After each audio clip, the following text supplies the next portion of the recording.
YouTube, it's Cousin Dan again. I want to talk to you about something that's a problem with a lot of American-made cars, specifically those that spend their lives in the northern half of the country where they have heavier winters, more salt on the road. Of course, I'm talking about rust holes in the body panels.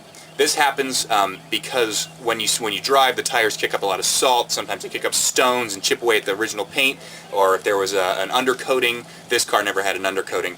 And so what it does is it rusts from the inside out.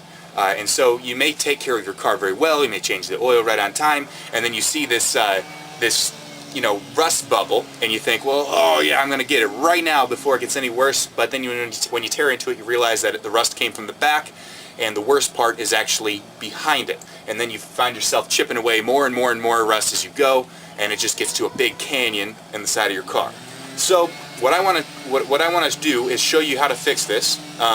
The problem can date back to the quality of the metal at manufacture. This is a Dodge. They're notorious in some models for rusting. I have a Porsche 944, as you can see in some of my other videos. It's from 1989, and she wouldn't think about rusting because she doesn't want to hurt my feelings. I mean, some metals are made better than other metals. Some manufacturers are just better than other manufacturers. But all that aside, here's how you fix it.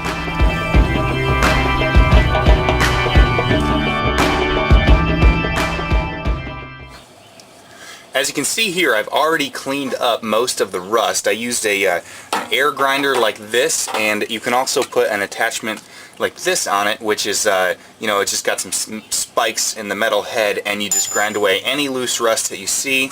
In this case, I actually have a fairly short time frame that I need to do this in because the person I'm doing this for is from out of town. And so what I'm doing here is I'm just going to take off all the rust that I can, and then go ahead and lay down a new piece of what we call weld sheet metal in order to cover the area that's now missing that I cut out. See, some of it was actually, rotted away, rusted away. Other parts of it I actually cut, like these clean lines here, so that, I could just take out what was semi-decent, just eliminate it altogether and replace it with new metal. I got this from Lowe's. This is a 22 gauge sheet metal. What I did was I just took the measurements for the parts that I want to replace, and then I just take a regular tin snips and just outline the area and then cut it all apart, and then I'll go ahead in the next step and weld it into place. On this first piece of metal that I'm replacing, the original had a little contour to it. It was like a little S-curve that ran down the length of it.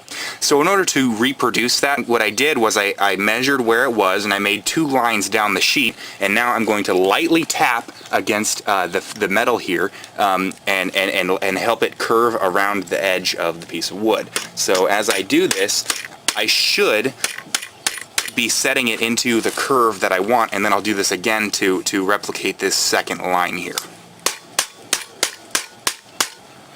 Okay, so after lining it up and hammering it out, I do have some hammer dents here, as you can see, but don't worry about that. We'll take care of that later with body filler. I wasn't really expecting to get it right.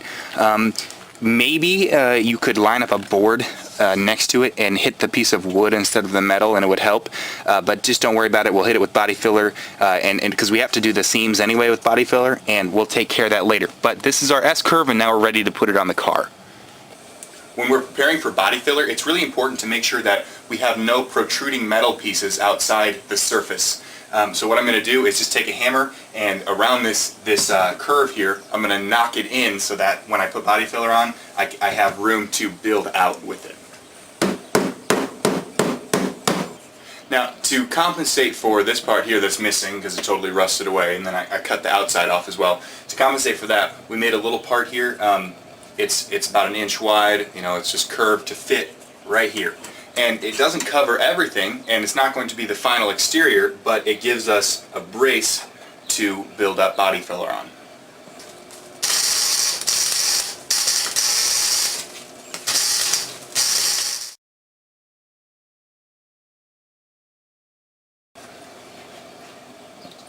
You always want to make sure you do a little bit of overkill so that you have something to sand away when you get, to that point where you're trying to get it into shape. Otherwise, you get far enough and then you realize you have to go back to step number 1 in order to add more so that you can get your shape.